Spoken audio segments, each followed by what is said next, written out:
So with that, I'd like to introduce Dr. Ned Hallowell, if you're ready, Ned. So Ned, we met Ned over 5 years ago, and it was kind of a funny conversation because we had been doing our homework for about 6 months, and then finally we said, okay, we're ready to meet Ned. And we came in and sat down and started explaining our idea, and this was kind of the bellwether moment for us. We wanted to see, was it a crazy idea or was it a really good idea? And I remember Ned coming out of his chair and scolding us and saying, this is amazing, why didn't you come to me 6 months ago when you guys first started?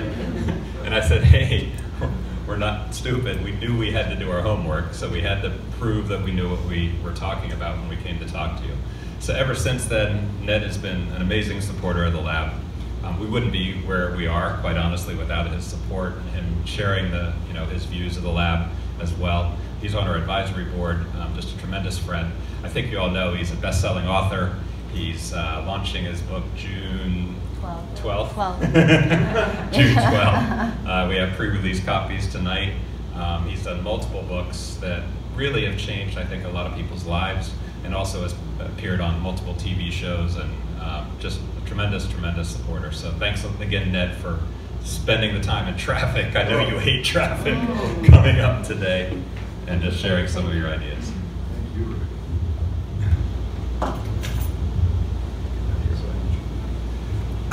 Thanks so much.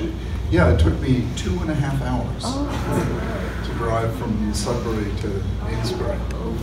Just every inch was hard-earned. Let me just find out a little bit about who you all are. How many of you are inventives? Well, you mean official inventives? Official inventives. Oh, okay. Okay, all right.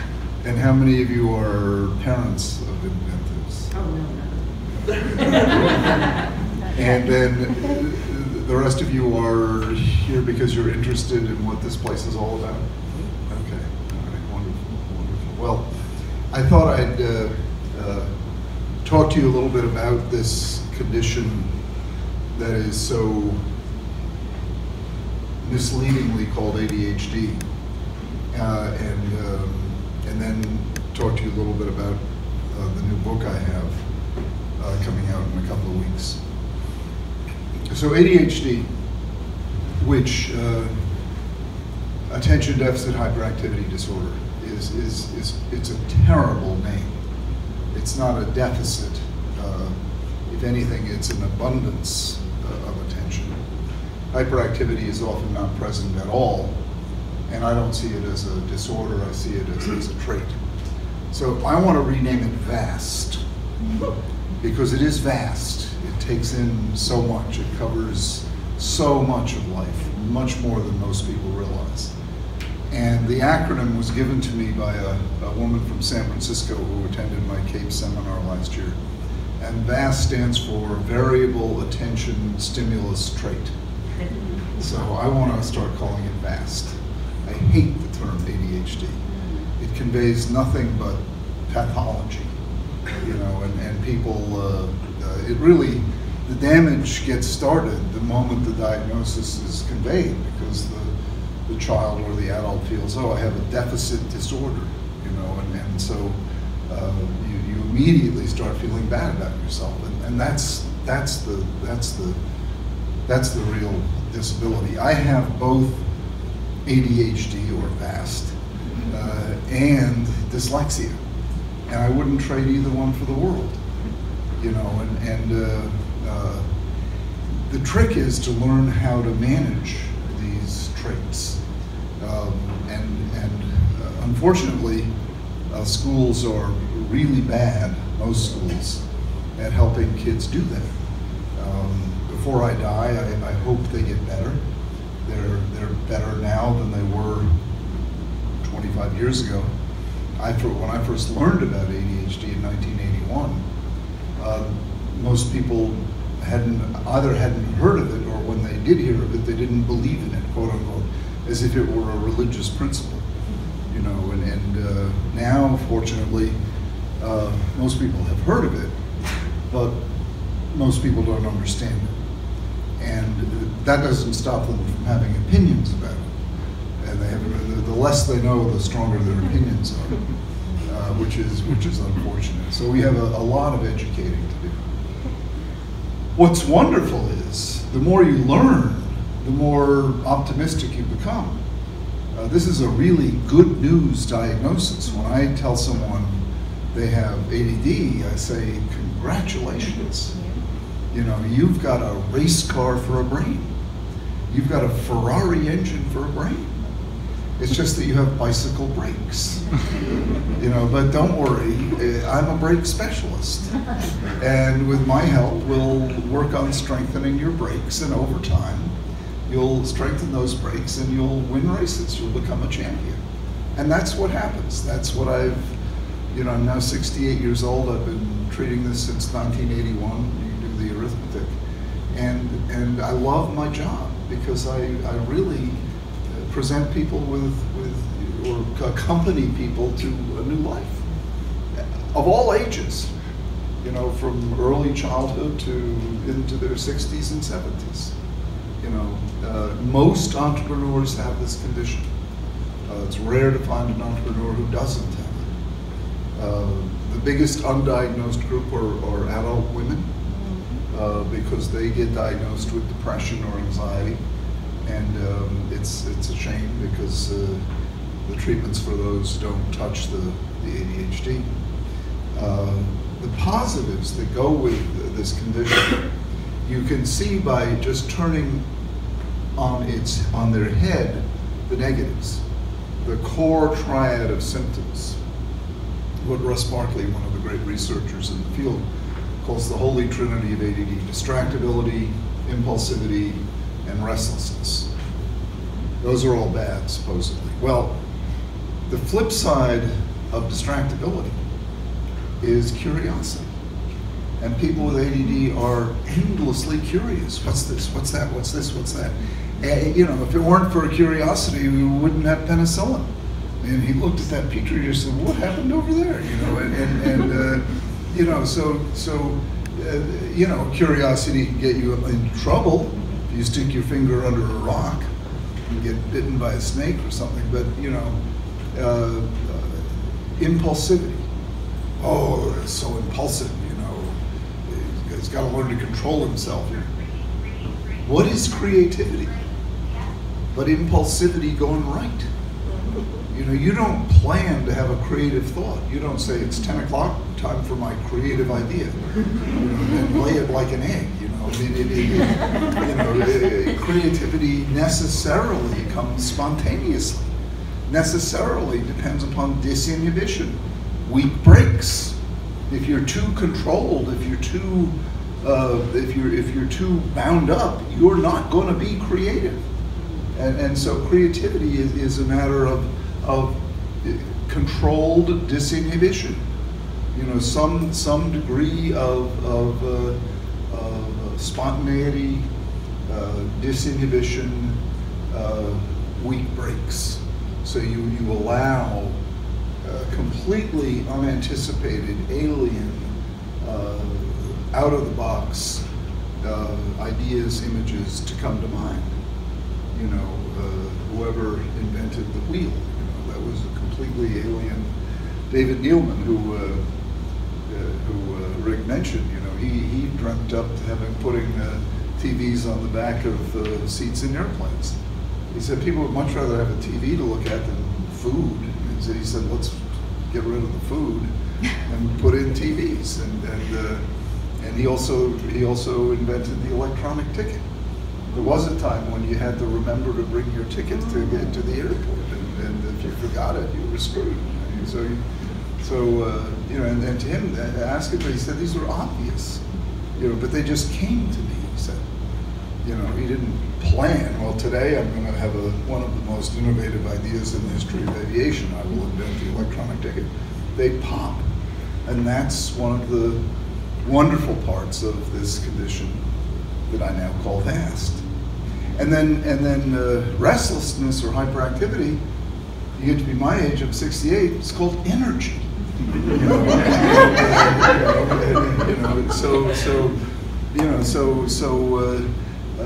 you know, with each of the so-called negatives, there's a flip side that's a positive. And this is what we need to help kids and adults understand. And instead of diagnosing it as a deficit disorder, we need to present it as a trait that has to be managed. Now, can this condition be really terrible? Yes, it can. The prisons are full of people with undiagnosed, untreated ADHD. The halls of the addicted, the unemployed, the multiply divorced. Yes, indeed, ADHD can run amok and ruin your life. But so are the halls of the multiply talented, the people who are, you know, the most gifted, the highest achievers. The current CEO of it's called Oath. It's the combined AOL and Yahoo. Tim Armstrong has big league ADD, and he and his wife want to work with me. They're personally funding the making of a documentary to take my strength-based model and try to make a documentary to bring to the public a sort of a reframing of how we look at this condition, so people can look at it in a positive way. Tim, you know, was out in Hollywood, and he said that they all have it out there, and people are beginning to be willing to own up to it. You know, for the longest while, because of stigma, people didn't want to admit to it because they thought people would hold it against them. Stigma really does a lot of damage, and so the mega successful folks didn't want to say, I have it. And I still advise people in the workplace, don't tell people you have it, because most bosses will not think well of you. They'll think it means you're unreliable. They'll think it means it won't do you any favors to say at work, you know, I have ADD. They'll think it means you're wacko, you're weird, unless you're me, and I go around saying all the time, yeah. And I'm perfectly willing to say, yes, I am wacko and weird, you know, and I'm proud of it, you know, but I'm in a unique position. Most people can't do that. What we really need to do is educate the general public, and it's hard. It's hard to do that. Stereotype and stigma really run deep. And that's why this place is so tremendously important, taking you guys and giving you a place where you can feel understood and where your special talents can be recognized, and you can instead of being asked to do pointless tasks and take stupid exams and do homework that has absolutely no meaning whatsoever, you're allowed to use your creative talents to come up with projects that do have meaning and develop them and grow them. And by the way, one of the best quote-unquote treatments, I don't even like to use the word treatment because I don't think ADD needs to be treated, it needs to be managed, is to have a creative outlet. You know, and so here you're given a creative outlet. The reason I write so many books is not that I'm, you know, so ambitious, it's that if I don't have a book going, I get depressed. You know, I've got this new book coming out, and another book is already in the works. The title of it is Vast. You know, and so, you know, so this place is like Shangri-La for people who have this particular trait. You know, a place where you can come to, feel understood, use your creative energies, meet other people who have it, and just get excited, get turned on by the energy and ideas of others, and the connection. You see, I think the single most powerful force for pretty much everything good in life is connection. The connection between people, and connection to an idea, connection to a project, connection to a dog. Everyone should have a dog. Yes. Everyone should have a dog. If you must have a cat, that's okay. but dog is preferable. connection to nature, connection to a place, connection to a favorite restaurant, connection to activities, connection. It is in connection that we find meaning in life. And you know, the studies are so clear, so clear. That's what leads to a rewarding, healthy, long life. I just attended my 50th high school reunion. I went to Exeter Prep School in New Hampshire. I too. You went there too? Excellent, excellent, excellent. I was class of '68. I was class of 2004. A little bit later. Well, I was saying to them, you know, our connection to this place, you know, and to one another is really one of the things that studies show that really does predict that we'll be healthy, live long, and feel good about who we are. So what they're doing here, because one of the problems in ADD is people feel disconnected, they feel misunderstood, they feel marginalized, and by coming here, they don't feel that. They feel understood, they feel okay. And not only understood, but valued. You know, they find a place where, yes, not only am I understood, but I'm a future rock star, you know, and you are. You are future rock stars. And I'm not just blowing smoke, I can prove it. You know, the talents you have, you can't buy and you can't teach. And the stuff you're bad at, we can correct that. With coaching, medication, structure, meditation, exercise. There are many ways, many tools in our toolbox to correct the stuff you're bad at. But what you've got going for you, you can't buy and you can't teach. You can't buy and teach creativity, entrepreneurialism, vision, imagination. You can't buy and teach that. Curiosity. And you have it.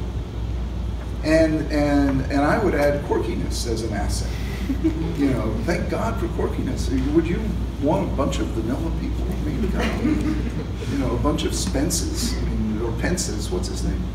Our vice president? The guy, yeah. I hope at home he cross dresses or something. Just something that's unusual. But you know, it's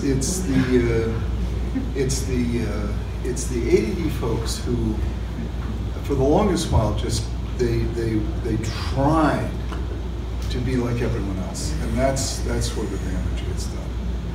And coming here and or wherever, you know, to feel permission to be who you are is so then you can thrive. When you have permission to be who you are, then you can thrive. And with the guidance that Rick and Tom give and that you get from one another, you know, you really you chart your own way, and you have no idea where you're going, which is great. You know, as opposed to people who know exactly where they're headed, and that's fine. We do need attorneys, you know. You don't have any idea where you're going, which is wonderful. And that's, you will surprise yourselves along the way. And every day you'll come up with a new idea, a new destination, a new, and your brains are so generative. You're always coming up with new ideas, and what you need help with is learning how to contain them, organize them, structure them, and don't ridicule the idea of structure. A lot of times people with ADD say, oh, I'm too creative to do structure. No. Think of Shakespeare and Mozart, two of the most creative people who ever lived. They both worked within the most incredibly tight structures. Shakespeare was all iambic pentameter, da-da-da-da-da-da-da. Mozart, really tight forms. Within those tight structures, they created infinite variety. So structure potentiates variety, creativity. Without structure, you just have chaos. So structure is the friend of creativity. And and the friend of we ADDers. We don't do structure easily, so that's where you need a coach, a teacher, a parent, a friend, a spouse, a partner. It's a good partnering is someone with ADD partner up with someone who has what I call attention surplus disorder. We do need those people. I just did an interview this afternoon for my next book with a family, a mother and 4 daughters, all have ADD. Remarkable. And that is manageable as long as you are aware of it and you know how to handle it. My basic message is the future is very bright as long as you know what you're dealing with and you get the right help. And the help, it begins with the positive approach, race car brain, bicycle brakes, and then you come up with the right treatment plan for you. May include medication, may not. Coaching, usually, education, always. A place like this, if you're lucky enough to find it, is wonderful. And it is a matter of following your path, following your vision, following your own, your own script, listening to it, believing in yourself, and because we are different, and that doesn't mean we're renegades or, anti-system at all. It just means our lives unfold in a different way. And that's what I really want you to know, that the future is very bright for you, particularly now that you've found your way here. Very bright. And if you can bring this message to France, God bless you, because they're about as backward as they come. If you can convince them, you're really going to try and do that. Oh, yeah. I'll be praying for you. We're meeting tomorrow? Yes. Oh boy.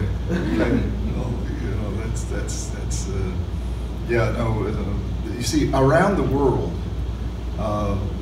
there is this notion that hard work cures everything. And when it comes to ADD in most of Europe and around the world, that's the solution most teachers fall back on. Try harder. And that's what kids are told over and over. Try harder, get extra help, try harder. Well, telling someone with ADD to try harder is about as helpful as telling someone who's nearsighted to squint harder. Hard work will always help, but it doesn't tell the whole story. Eyeglasses really make a difference. And so trying to convince people who just have their minds set against, I was talking to a mother today who's the head of the head of the, whatever they call it, help department at one of the best private schools in the Boston area, was boasting that in her 10 years at this school, she had only allowed 4 people to get on-time testing. Now that's malpractice, but she clearly had this prejudice against anyone, getting accommodations for a learning difference. That just shouldn't be. And we've come a long way, but we have further to go. And this particular kind of brain, this ADHD and dyslexia kind of brain, is a game changer. As long as you find the right people to help you along the way. Any questions? Comments?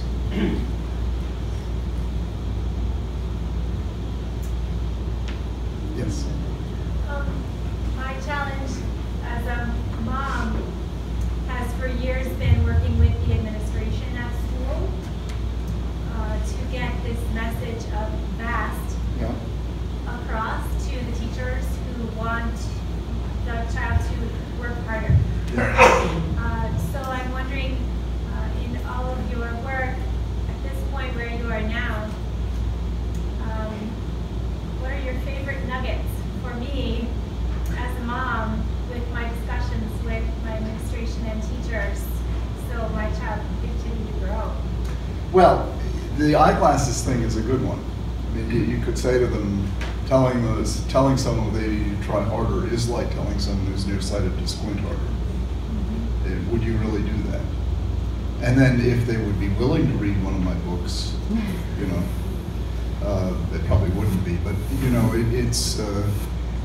it's reaching the point now where it is just flat out educational malpractice not to recognize this condition and to humiliate these children. I mean, at least these kids should be not shamed. At least, at the very least.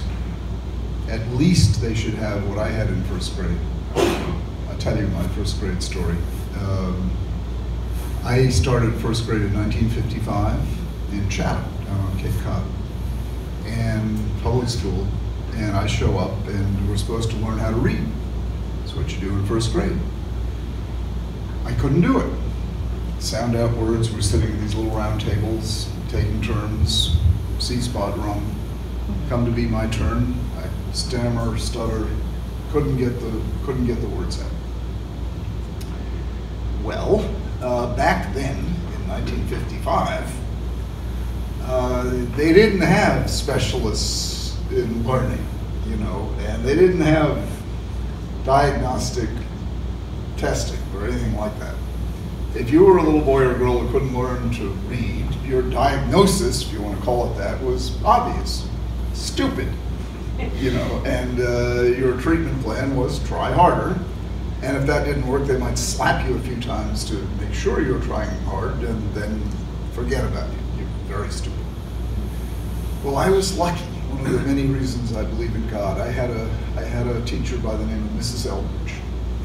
She was this short, very plump woman. And she had no formal training in reading that I'm aware of, but she'd been teaching first grade for about 75 years. And she knew there was more to little boys and girls who couldn't read than being stupid. And there were better ways to help us than humiliate us or punish us. So what would she do? During reading period, when it was my turn, she would simply come over and sit herself down next to me. And it was back when old ladies used to wear powder, remember? So she'd sort of arrive like a sugar donut, you know, and sprinkle all this stuff, you know, and this kind of cloud, lilac-scented cloud would engulf us, and then she'd put her arm around me, so there'd be her arm there and my little head here, and this enormous cushion right here, and she would hug me into that, and I would feel so safe.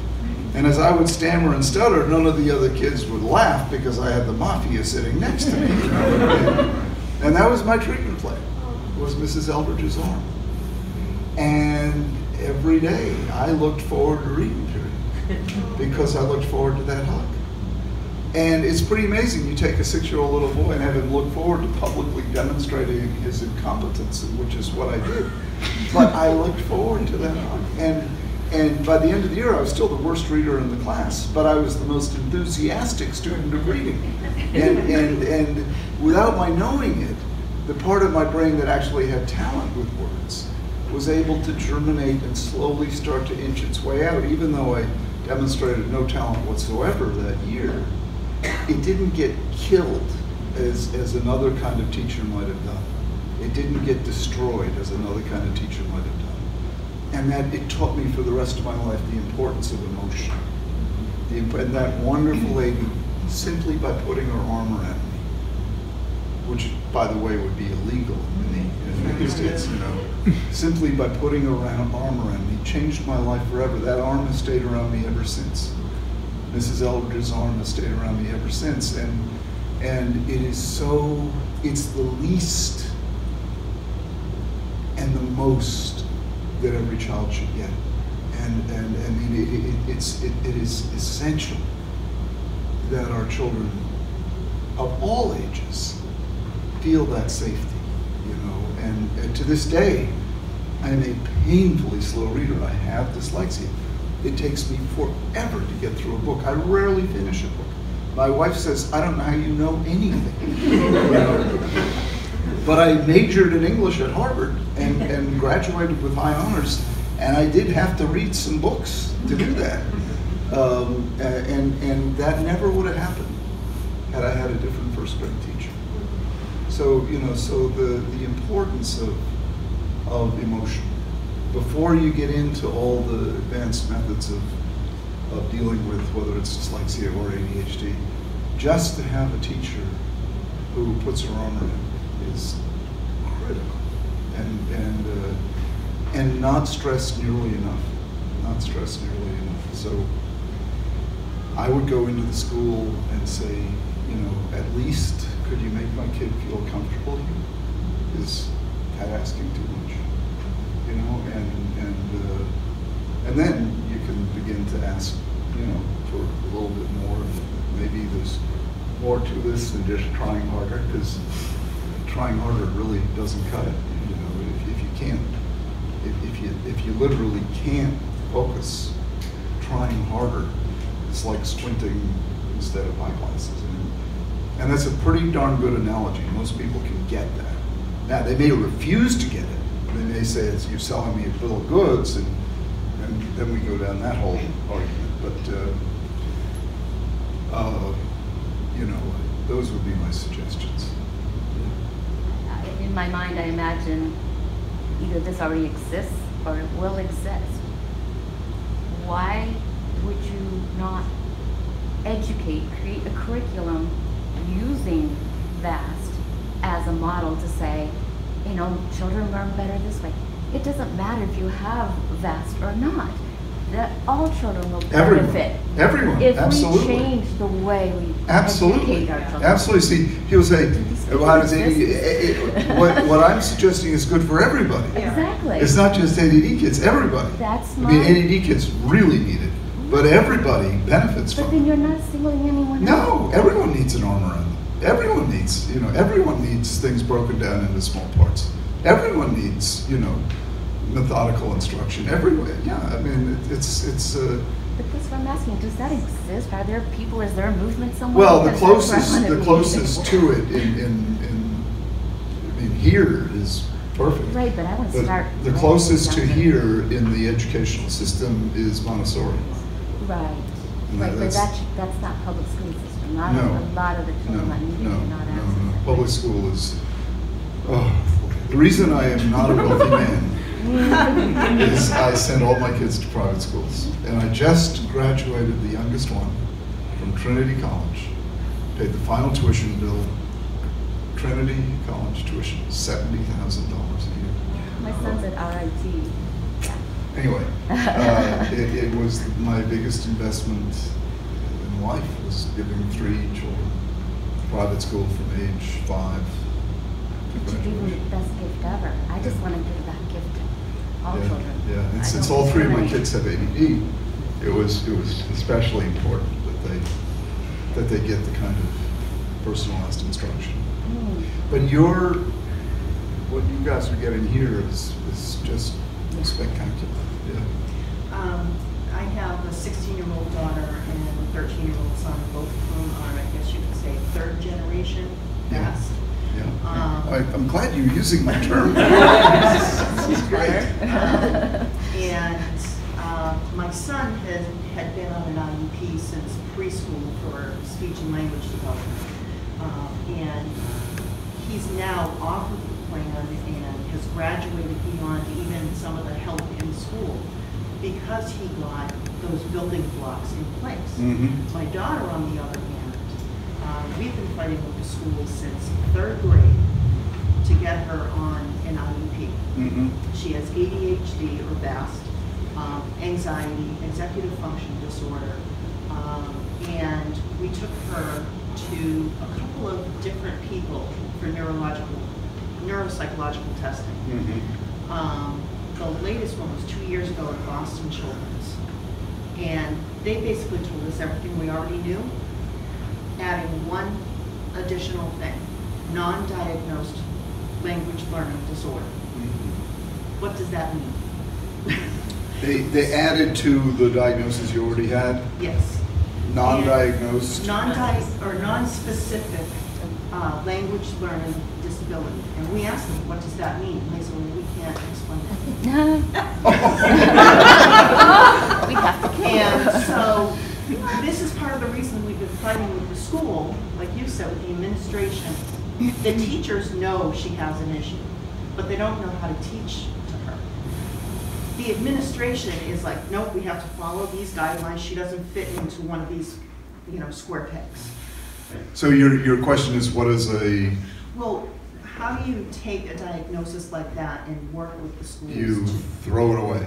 Okay. Because they don't know what it is, no one knows what it is, it's useless. Yeah, but I know she has a language learning issue or challenge. So you just say to the teacher, it's hard to get through to her for reasons even the experts at Children's can't explain to us.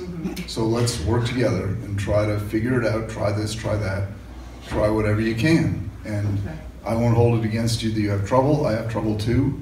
Let's try this, that, and the other thing. And don't feel bad if you have trouble, well, let's just keep trying. And we've been to all the best experts and they can't explain it either, so let's stop trying to explain it because it can't be explained. And now let's try to get through to it, which is really where the rubber hits the road anyway. And nobody can explain how to do it, there's no cookbook. So this is where it gets interesting. So you just try. You try writing, try backwards writing, try finger, try touch, try sound, try audio, try, see what she responds best to. Visual, audio, touch,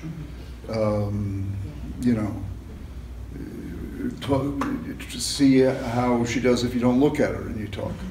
Really, sometimes they do better that way. Yeah. Maybe the anxiety, maybe it makes her anxious to have someone looking at her. And just, and that's what makes it fun. You sort of say, we're going to figure out what's the best way to talk to you, honey? And she'll say, don't talk to me at all, okay? How do we do school? So, but I mean, instead of turning it into a laborious, painful process, make it fun. And try to let the teachers do that too. Say, no pressure, nobody knows how to do this.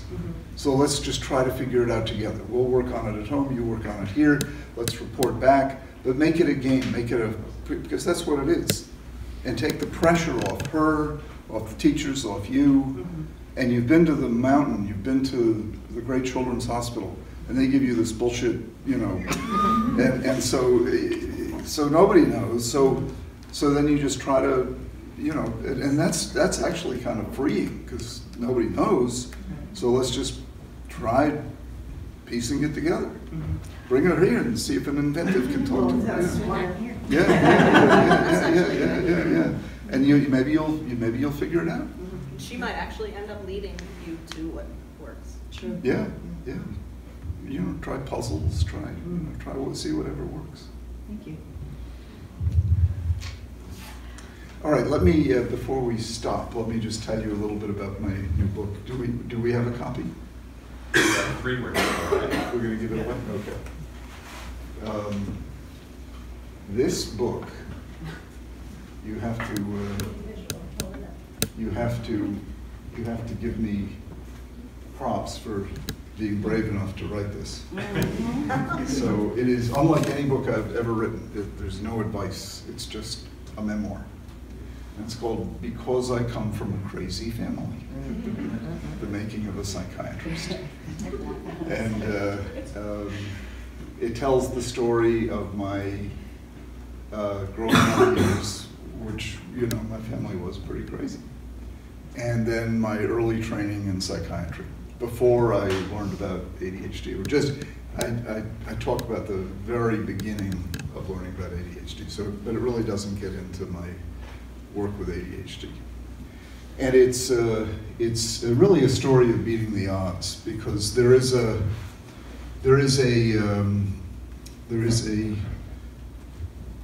score called the ACEs score, Adverse Childhood Experiences score, which the CDC is a very, very well-researched test, which takes 10 adverse experiences in childhood: divorce, abuse, alcoholism, and if you have 4 or more of these adverse childhood experiences, the chances that you will lead a happy life are very low.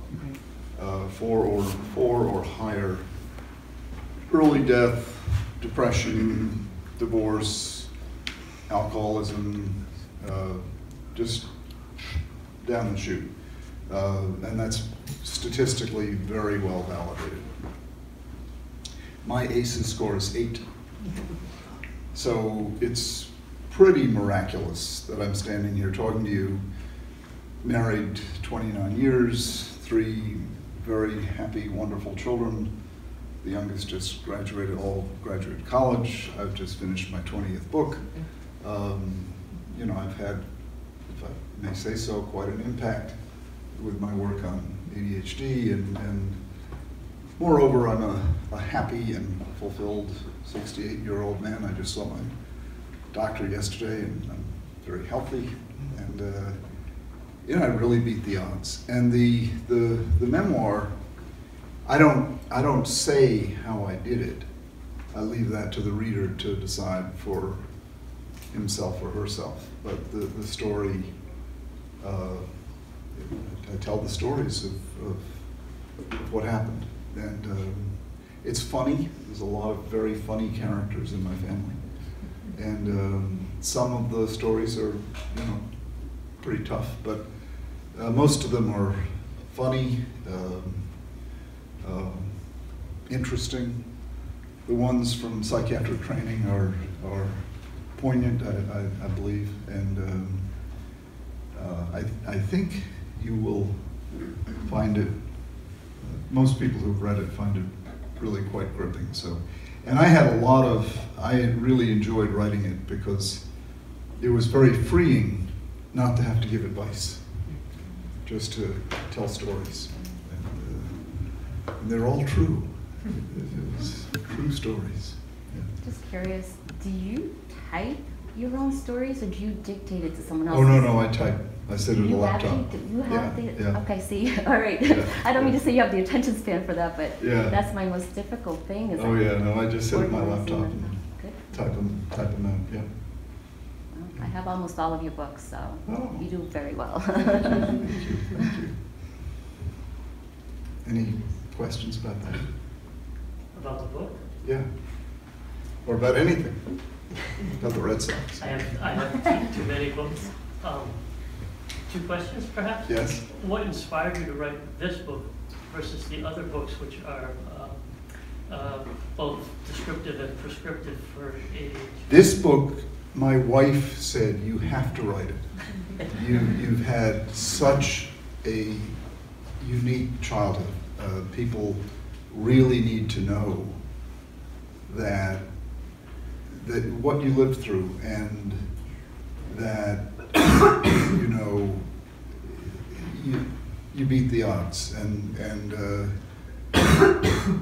you know, she said they'll be inspired by it, and I said, who the hell wants to read about me? And she said, oh no, it's the story.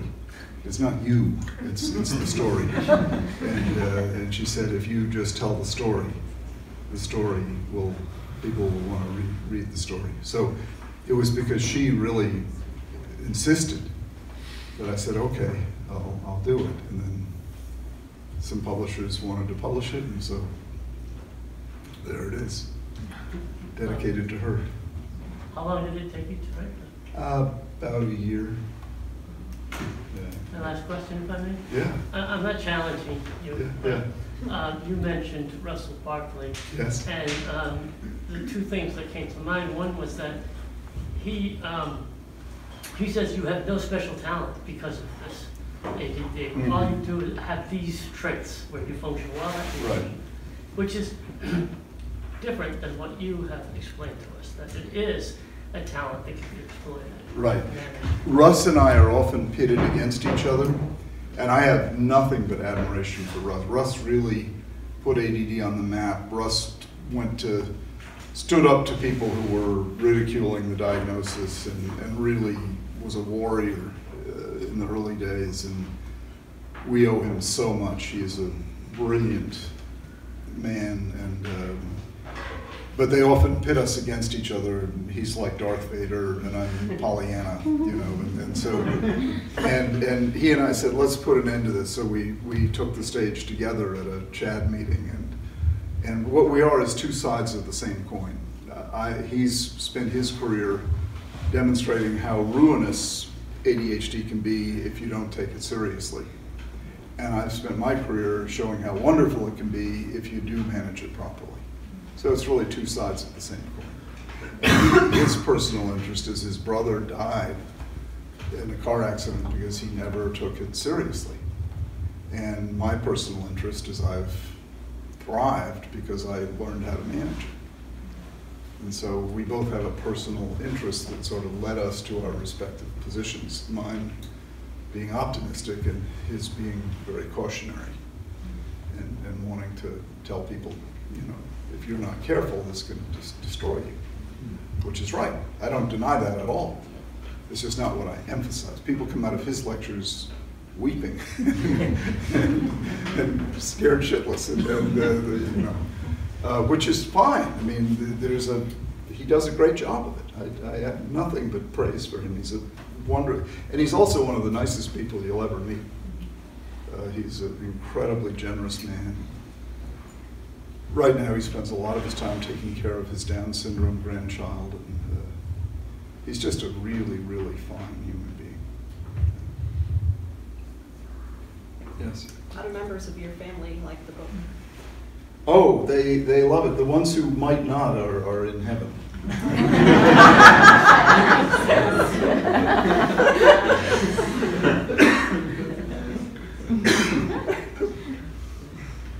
One more question for you too? Yeah. How old were you when you got your VAST diagnosis? It was 1981. I'd never heard of it until then. I knew about dyslexia from first grade because I couldn't read, but I'd never heard of it was ADD was what it was called in 1981. And then I read a description of it. So was it more your own first realization before? Well, I realized it, and then I said, okay, someone else validate this. And Okay. so, you know, somebody else validated it. And, you know, some people say, you couldn't have it, you don't seem like you have it. And I say, just talk to my wife. Because it is true, I've learned to compensate so effectively that it can look as if I don't have it. But if you spent a day inside my brain, believe me, you know, it's all you know. And you know, I definitely do have it. But I've learned how to turn it into much more of an asset than a liability. Much more.